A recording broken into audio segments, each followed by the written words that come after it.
Talk Monday, brought to you by Bush Wealth Management. And a good Monday morning to you. I'm Quillen Parker. Welcome into another edition of Money Talk Monday, here with my good friend Kent Patrick with Bush Wealth Management, and we are helping you with all things money, of course, and even when it comes to other things like investing or maybe Social Security. So Kent, tell us, what should we know before we claim Social Security? Hey, Quinlan. Yeah, so Social Security was never meant to be the majority of your retirement income.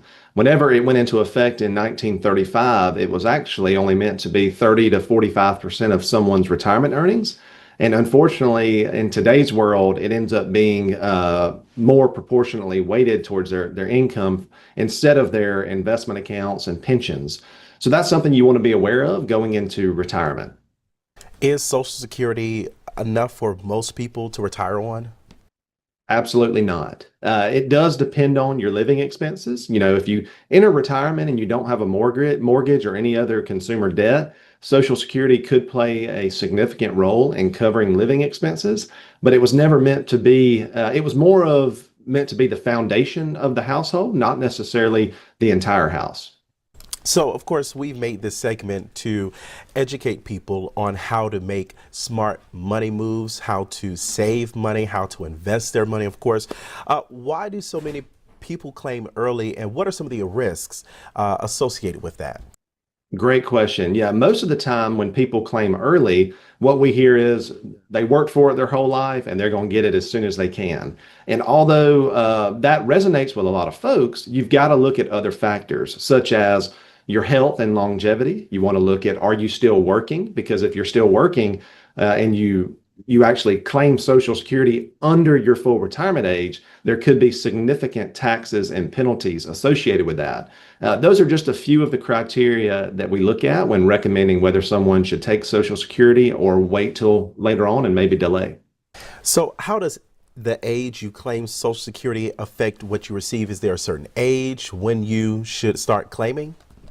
Yes. So for most of us, your standard or full retirement age is 66 or 67. That is the base amount that you're going to get from Social Security.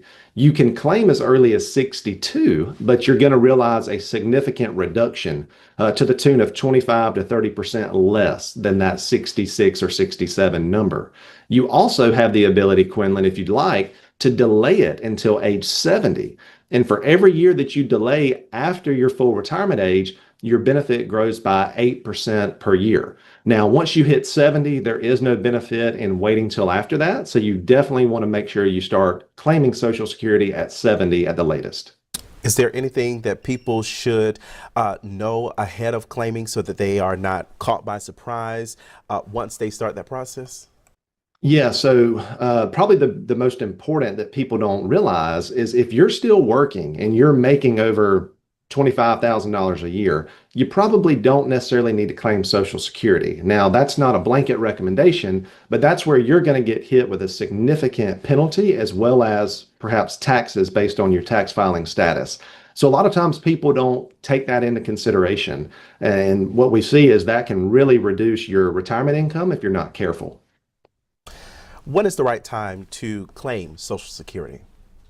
So it depends. We always joke and say if we knew how long we were going to be on this earth, it makes Social Security a lot easier of a decision.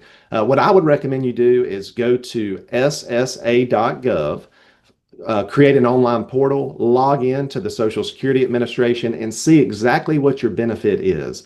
If you're someone who's 5 to 10 years out from retirement, you may want to go ahead and meet with a financial advisor so you can create a plan of when to actually claim that Social Security. And then after that, I would probably take an assessment of your income and your liabilities, and that'll also help determine when you need to take it. Okay, so for people who are married, what should they know when they claim their Social Security?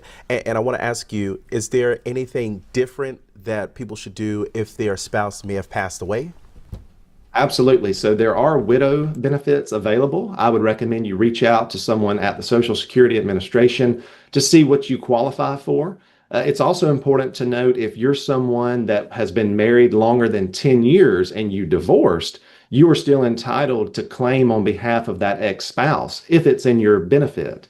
If your benefit personally is higher than your ex-spouse, then it's a moot point and you wouldn't be able to do that. But married couples or married individuals have multiple more claiming options available that you need to really reach out to someone who's an expert in the area and see what's best for you. All right, we can wrap up here. What is the most important step that someone should take before they file for their benefits? The most important step is to look at your entire financial picture. Don't just look at Social Security in a vacuum.